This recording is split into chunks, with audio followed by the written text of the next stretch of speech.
السلام علیکم ورحمۃ اللہ وبرکاتہ. کیا حال ہے آپ لوگوں کا؟ الحمد للہ. نحمده ونصلی علی رسولہ الکریم. اما بعد فاعوذ باللہ من الشیطان الرجیم. بسم اللہ الرحمن الرحیم. رب اشرح لی صدری ویسر لی امری واحلل عقدۃ من لسانی یفقہوا قولی. آج ہم پڑھیں گے کہ جادو اور نظر بد لگنے کی وجوہات کیا ہیں، کیا ریزنز ہوتی ہیں، کیوں ایسا ہو جاتا ہے انسانوں کے ساتھ. سب سے پہلی بات یہ کہ انسان کو یہ جان لینا چاہیے کہ جو کچھ بھی ہوتا ہے وہ اللہ کے اذن سے ہوتا ہے، اللہ کے حکم سے ہوتا ہے.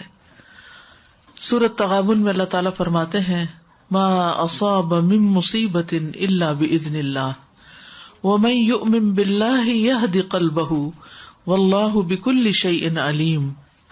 جو مصیبت بھی آتی ہے وہ اللہ کے اذن سے ہی آتی ہے، اور جو شخص اللہ پر ایمان لائے تو اللہ اس کے دل کو ہدایت بخشتا ہے اور ہر چیز کو جاننے والا ہے. یعنی جب ایسی کوئی تکلیف پہنچے تو انسان سوچے کہ یہ اللہ کے اذن سے آئی ہے، اس کے پیچھے اللہ کی کوئی حکمت ہے، کوئی مصلحت ہے، کوئی مقصد ہے، اور اگر آئی ہے تو اس کو دور کرنے والا بھی اللہ ہی ہے. اور من یؤمن باللہ یہد قلبہ، اس کے بارے میں عبداللہ بن مسعود نے کہا کہ یہ وہ شخص ہے کہ اگر اس پر کوئی مصیبت آ پڑے تو وہ اس پر بھی راضی رہتا ہے، مصیبت آنے پر بھی راضی رہتا ہے، بلکہ سمجھتا ہے کہ یہ اللہ ہی کی طرف سے ہے.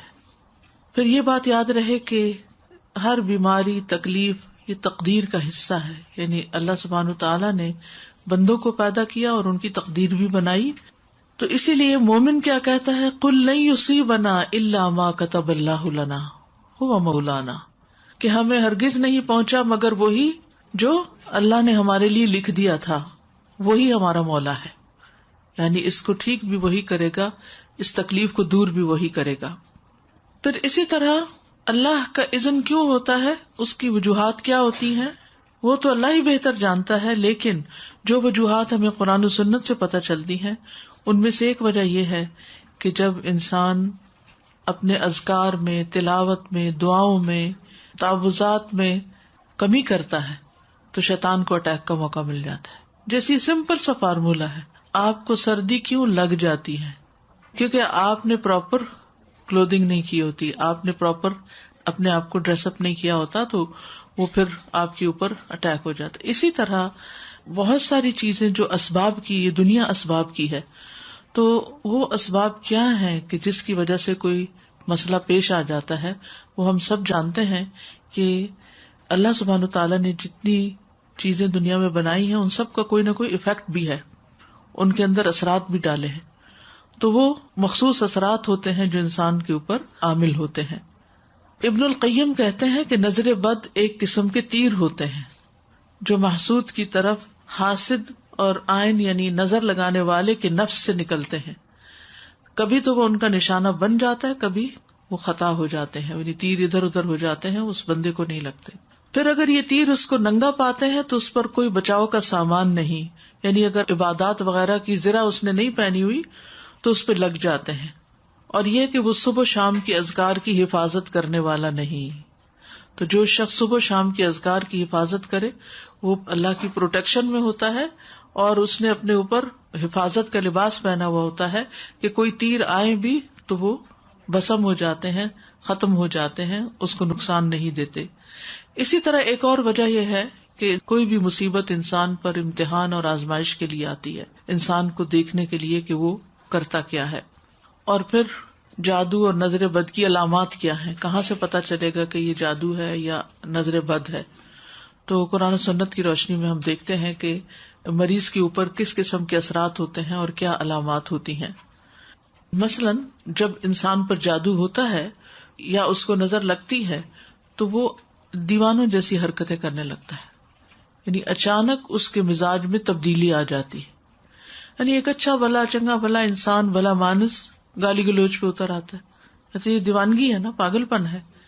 ابو ذر رضی اللہ عنہ نبی صلی اللہ علیہ وسلم سے روایت کرتے ہیں کہ بے شک نظر بد آدمی کو اللہ کے حکم سے دیوانہ کر دیتی. یعنی اس میں پاگل پن کے سے دوڑے پڑنے لگتے ہیں، مثلا چیخو پکار کرنے لگتا ہے، یا اور اسی طرح کی کچھ حرکات اس سے سر درد ہونے لگتی ہیں جو عام نارمل حالات میں نہیں ہوا کرتی. یعنی ویسے وہ انسان بالکل صحیح بہیو کرتا ہے. آپ نے دیکھا ہوگا کہ بعض لوگ اچھے بھلے بہت با اخلاق با حیا بہت اچھی شخصیت کے مالک ہوتے ہیں کہ یکایک ان کے اندر ایسی کیفیات پیدا ہو جاتی ہیں کہ جو ان کی ساری عقل چھین لیتی ہیں. پھر اسی طرح شدید بیماری کا اچانک شکار ہو جانا. عبداللہ بن عامر کہتے ہیں کہ عامر بن ربیعہ اور سہل بن حنیف دونوں غسل کرنے کے ارادے سے نکلے. وہ کوئی اوٹ تلاش کر رہے تھے کہ نہا سکے. سہل نے اپنے اوپر سے اون کا جبہ اتارا. عامر کہتے ہیں جب میں نے اسے دیکھا تو اسے میری نظر لگ گئی. وہ پانی میں اتر کر نہانے لگ گیا. میں نے پانی میں اس کے بڑبڑانے کی آواز سنی تو میں اس کے پاس آیا. اسے 3 دفعہ آواز دی لیکن اس نے جواب نہیں دیا. پھر میں نبی صلی اللہ علیہ وسلم کے پاس آیا اور آپ صلی اللہ علیہ وسلم کو ساری بات بتائی. اس پر آپ صلی اللہ علیہ وسلم تشریف لائے اور پانی میں داخل ہو گئے. گویا کہ میں اب بھی آپ کی پنڈلیوں کی سفیدی دیکھ رہا ہوں. آپ نے اس کے سینے پر 3 دفعہ ہاتھ مارا اور پھر یہ دعا دی، اللہم اذہب عنہ حرہا وبردہا ووصبہا. اے اللہ اس کی گرمی اور سردی اور بیماری اور لاغری دور کر دے. پھر آپ صلی اللہ علیہ وسلم کھڑے ہوئے اور فرمایا، جب کسی کو اپنے بھائی کا وجود یا کوئی مال پسند آئے، یعنی اس کی شکل اچھی لگ رہی، جیسے دلہن وغیرہ کو دیکھتے ہیں، یا ویسے ہی کبھی کوئی شخص بہت ہی پیارا لگ رہا ہوتا ہے، تو اس کے لیے برکت کی دعا کر دے، کیونکہ نظر لگ جانا برحق ہے. اب یہ خاص نظر کی دعا ہے، یہ آپ کو یاد ہونی چاہیے. اب بچہ مثلاً بہت رو رہا ہے، کوئی بھی ان یوزول سمٹمز ہے اور آپ کو فیل ہو رہا ہے کہ اس کو کوئی اچانک ہی بیماری لگ گئی ہے، تو اس صورت میں یہ دعا بہت فائدہ مند ہے، کیونکہ یہ نبی صلی اللہ علیہ وسلم نے پڑھی ہے. اور نبی صلی اللہ علیہ وسلم کا کسی دعا کو پڑھنا جو ہے کوئی معمولی عمل نہیں ہے. آپ کہاں سے پڑھتے تھے؟ آپ کو جو کچھ ملتا تھا وہ وحی الہی سے ملتا تھا. اللہم اذہب عنہ حرہا وبردہا ووصبہا.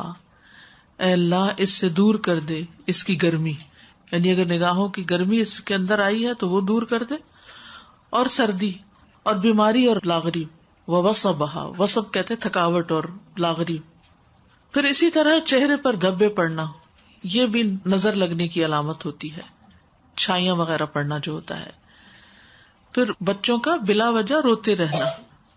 عائشہ رضی اللہ تعالیٰ عنہا سے مروی ہے، وہ کہتی ہیں کہ ایک مرتبہ نبی صلی اللہ علیہ وسلم تشریف لائے تو ایک بچے کے رونے کی آواز سنی. آپ نے فرمایا تمہارا یہ بچہ کیوں رو رہا ہے؟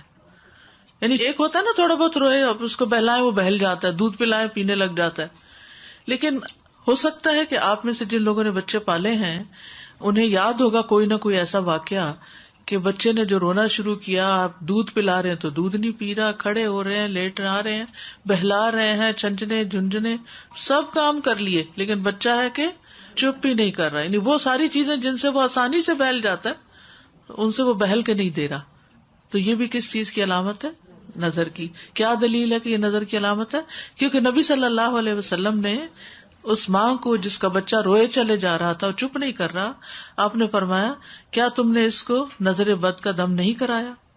تو ماؤں کو بچے پالنے کے لیے بہت ضروری ہے کہ یہ تعلیم دی جائے کہ اگر بچے میں ان یوزول سمٹمس ہوں تو پھر اس کے اوپر وہ خود دم کرے، کیونکہ کتنے دن کسی کے پاس لے جایا جا سکتا ہے اور کتنے دن کوئی ہماری خدمت کر سکتا ہے. تو اس سلسلے میں اس علم کا ہونا ضروری ہے. کسی کے بار بار بھی لگتی رہتی ہے، کیونکہ بعض اوقات ہوتا ہے ماں ہی کی لگ جاتی ہے، ماں ہی کو پیار بڑا آ جاتا ہے اپنے بچے پر، ہوتا ہے نا بعض اوقات دل کلکاریاں سے لینے لگتا ہے، تو وہ جو اندر ایک جوش جذبہ یا ایک جذبات پیدا ہوتے ہیں وہ بعض اوقات نکل کے پھر دوسرے کے اوپر جا کے پڑتے ہیں، تو وہ کمزور بچے کے اوپر اثر ہو جاتا ہے اس کا. تو پھر جب ماں کو ذرا سا بھی محسوس ہو کہ ایسا کچھ ہوا ہے، فوراً خود ہی دعا پڑے. میرا بیٹا بہت چھوٹی ایج سے الحمدللہ جماعت سے نماز کراتا تھا، تو اکثر ہم کئی بار اس کے بارے میں بات کرتے تھے. اب جیسے آپ نے کہا کہ ماں کی بھی لگ سکتی ہے، ہو سکتا ہے پتہ نہیں کس کی لگے. تو اچانک کیا ہوا کہ کچھ عرصے کے بعد وہ جب نماز پڑھانے کھڑا ہوتا تو اس کے سر میں اتنا شدید درد ہوتا تھا، لٹرلی اپنے بالوں کو پکڑ کے اور وہ زمین پہ سر رکھ لیتا تھا اور بہت تیز درد ہوتا تھا. تو کافی ہم پریشان ہوئے، اس کو 2 یا 3 ڈاکٹرز کے پاس بھی لے کر گئی میں. انہوں نے سارے ٹیسٹ کیے، سب کچھ کروا لیا، MRI بھی کروایا اس کا. کسی بھی چیز میں کچھ بھی نہیں آیا. اس کے بعد الحمدللہ میں اس کو حرز عظیم اور باقی نظر کی دعائیں ہمیشہ کرتی تھی, تو الحمدللہ انہی سے ٹھیک ہوا, اور رپورٹس میں کچھ بھی نہیں آیا. پھر اس کے بعد کچھ عرصے بعد پھر ہوا اس کو, تو پھر اس کے پیٹ میں درد ہونا شروع ہو گیا, اور بہت تیز درد ہوتا تھا. تو 2-3 بار اس کے ساتھ ایسا ہوا, اور بہت ہی سیویئر اٹیک ہوتا تھا, مطلب ان ساری چیزوں کا.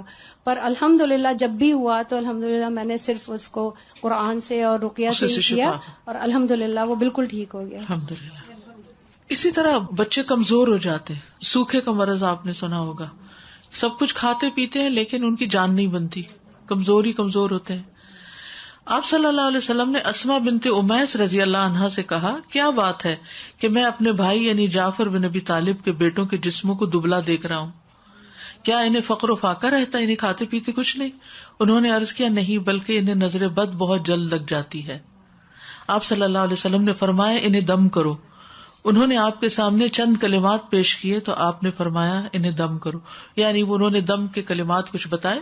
تو اس میں آپ دیکھیے کہ ایک تو مسنون دم ہے ہی, لیکن بعض اوقات کوئی شخص آپ کو کوئی آیت بتا دیتا ہے کہ یہ پڑھ کے دم کرو, یا کوئی اور اس طرح کے الفاظ بتا دیتا ہے, تو ہمیشہ یہ چیک کرے کہ اگر ان کے اندر کوئی شرکیہ بات نہیں تو وہ بھی پڑھ کے دم کیا جا سکتا ہے, ایز لانگ ایز اللہ سبحانہ و تعالیٰ کو پکارا جا رہا ہے, اللہ کا ذکر کیا جا رہا ہے, اور اس میں کوئی اس طرح کی چیز نہیں, تو کوئی حرج کی بات نہیں. اسی طرح اوپر سے گر جانا, پھسلنا, یعنی اچانک ہی کوئی گر گیا, ہم کہتے ٹرپ کر گیا یا کسی اونچائی سے گر گیا. رسول اللہ صلی اللہ علیہ وسلم نے فرمایا, بے شک نظر بد آدمی کو اللہ کے حکم سے دیوانہ کر دیتی ہے, حتیٰ کہ بعض اوقات ایسا ہوتا ہے کہ وہ اونچی جگہ پر چڑھتا ہے اور پھر وہاں سے گر پڑتا ہے. ابن عباس رضی اللہ عنہ سے مروی ہے کہ نبی صلی اللہ علیہ وسلم نے فرمایا, نظر کا لگ جانا برحق ہے اور یہ اوپر چڑھنے والے کو پسلا دیتی ہے. اسی طرح دیگر جسمانی علامات کیا کیا ہو سکتی ہیں؟ مثلاً بغیر کسی وجہ کے مزاج میں تبدیلی آ جانا. آپ ہر روز صبح آرام سے اٹھتے تھے, اپنے کام کاج میں لگ جاتے تھے, آپ کی روٹین تھی, ایک دن بھر کا ایک اسکیڈول تھا, لیکن آپ کے مزاج میں ایسی تبدیلی آ جاتی کہ کچھ کر ہی نہیں پاتے. تو بغیر اسباب کے مزاج میں تبدیلی آنے کی کچھ علامتیں ہیں, اگر وہ آپ کے اندر ہیں تو ان سے بھی ہوشیار رہیے. مثلاً سستی, گھبراہٹ, خاموشی اور تنہائی کی عادت, کہ لوگوں کو نہ فیس کر سکنا, کہ کسی سے مل نہیں سکتے, یعنی پیپل فوبیا, یعنی کوئی بھی سامنے آ جائے تو گھبراہٹ شروع ہو جائے کہ کب میری جان اس سے چھوٹے اور میں اپنے کمفرٹ زون کے اندر جا کے اپنی دنیا میں خوش رہوں. پھر ذہنی انتشار, یعنی کسی چیز پہ ذہن کا فوکس نہ ہونا, یعنی آپ پڑھنے بیٹھے ہیں تو آپ وہ لائنیں ادھر کی ادھر ہو جاتی ہیں, کچھ سمجھ ہی نہیں آتی کہ کیا پڑھا کیا نہیں پڑھا. بے چینی کی کیفیت, لیکن جگہ بدلتے ہی افاقہ ہونا. مزاج میں حد سے زیادہ چڑچڑاپن, چھوٹی چھوٹی بات پر ناراض ہو جانا, موڈ آف کر لینا, کسی کام میں دل نہ لگنا, کہیں ٹکنا ہی نہ, ایک کام ایک دن کیا پھر وہ چھوڑ دیا, پھر وہ شروع کیا پھر وہ چھوڑ دیا. نماز, روزہ اور دیگر عبادات سے دل اکتا جانا. کئی دفعہ کہتی ہیں نا مائیں, بچہ اتنی اچھی خود ہی سے نماز پڑھ لیتا تھا, پتہ نہیں کیا ہوا یہ کہ آپ نے کسی سے کہا ہوگا میرا بچہ تو خود ہی پڑھ لیتا ہے نماز, اور وہی سے کام خراب. سر کا دکھنا اور بغیر سبب کے اچانک جسم گرم ہو جانا, حرارت بڑھ جانا. دونوں یا کسی ایک کندھے میں درد ہونا جیسے کہ کوئی انگارہ ہو, یعنی ایک جگہ خاص طور پر جیسے کوئی ہیٹ نکل رہی ہو وہاں سے. بیک ایک, نیچے کے حصے میں درد ہونا, یعنی جسم کے اچانک یہ جو یعنی بیک بون ہے اس کے نیچے درد. بالوں کا اچانک گرنا شروع ہو جانا, یعنی ایک تو ہوتا ہے نا کہ کسی بیماری کے بعد گرتے ہیں, یا تھوڑے بہت تو ہر ایک کے گرتے ہیں, روز تو گرتے ہی ہیں, لیکن بعض اوقات ایسا بھی ہوتا ہے کہ جو گرنا شروع ہوتے ہیں تو وہ تھمنے کا نام نہیں لیتے. وزن کا اچانک کم ہو جانا, یعنی کھا پی رہے ہیں سب کچھ ٹھیک جا رہا ہے, کھانے کی خواہش کا ختم ہو جانا, بھوک نہ لگنا.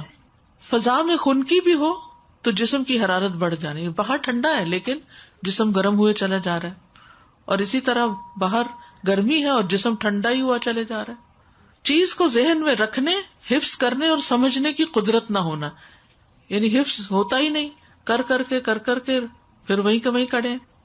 کثرت سے پسینے آنا اور ان کی بو تبدیل ہو جانا, یعنی ایک تو ہر انسان کی ایک ہوتا ہے نا اسمیل ہوتی ہے, لیکن ایک وہ بہت اسٹرانگ قسم کی شروع ہو گئی. جلد پر پھوڑے پھنسیوں کا خارش کا ظاہر ہونا یا چیونٹیوں کے رینگنے کا احساس ہونا، جیسے کچھ چل رہا ہے جسم پر، نیند کا کم آنا اور زیادہ تر جاگنا، انسومنیا جس کو بولتے ہیں، بعض اوقات دورے کی کیفیت کے دوران گردن ٹیڑھی ہو جانا، ڈراؤنے خواب آنا، بیداری میں بھی چیخو پکار کی آوازیں سنائی دینا، علیحدگی اور تنہائی پسند کرنا، ذہنی پراگندگی، گھر والوں، دوست، رشتہ داروں سے معاملات بے سبب خراب ہونا، یعنی جس کے ساتھ یہ معاملہ کیا وہیں گڑبڑ ہو گئی، رونے کی خواہش کرنا یا ہمیشہ روتے ہی جانا، یعنی رونے کو ہی بہت دل چاہتا ہے۔ تو یہ عوارض جو ہیں یہ بیماریاں ہیں اور بیماریوں کی علامات ہیں، ان میں نفسیاتی، روحانی، جسمانی سبھی کٹھے ہو سکتے ہیں، یعنی جسمانی بھی، روحانی، نفسیاتی، یہ سارے مل بھی جاتے ہیں بعض اوقات۔ جیسے اگر بنیادی بات آپ یاد رکھیں نا کہ کبھی جسم میں تکلیف شروع ہوتی ہے اور وہ روح پہ جا پڑتی ہے اور وہ روحانی بیماری بن جاتی ہے، اور کبھی روح پر کوئی چیز آتی ہے اور وہ جسم کی طرح منتقل ہو کے جسمانی دردیں جو ہیں یہ جسمانی تکلیف ہے لیکن سبب روحانی ہے۔ اسی طرح کچھ غیر معمولی علامات نظر آنا، ٹھیک ہے، ان میں خون کے چھینٹے گرنا، طے شدہ کپڑوں کو کٹا ہوا پانا، خاوند یا بیوی کو ایک دوسرے میں کشش ختم ہو جانا، ینگ ہے، جوان ہے، لیکن یہ نارملٹی ہے نا کہ ہسبینڈ کو وائف کی ضرورت ہی نہ رہے۔ پھر اسی طرح آپس میں بلا وجہ شکوک و شبہات پیدا ہو جانا، ایک دوسرے کا ٹرسٹ ختم ہو جانا، خاوند یا بیوی کو ایک دوسرے کی شکل بدصورت دکھائی دینا۔ تیسری بات، مال سے متعلق کچھ علامتیں، مال میں برکت نہ ہونا، اچانک نقصان ہونا، جسے نظر لگی ہوئی ہو وہ کام سے نفرت کرتا ہے، باوجود قدرت ہونے کے رزق تلاش کرنے سے روگردانی کرتا ہے، یہ کوشش ہی نہیں کرتا، لوگوں پر تہمت لگانا کہ لوگ مجھے گھورتے ہیں اور لوگوں کی وجہ سے میں ناکام ہوں، یعنی دوسرے لوگوں کو بلیم کرتے رہنا، یہ بھی ایک نارمل رویہ نہیں ہوتا نا۔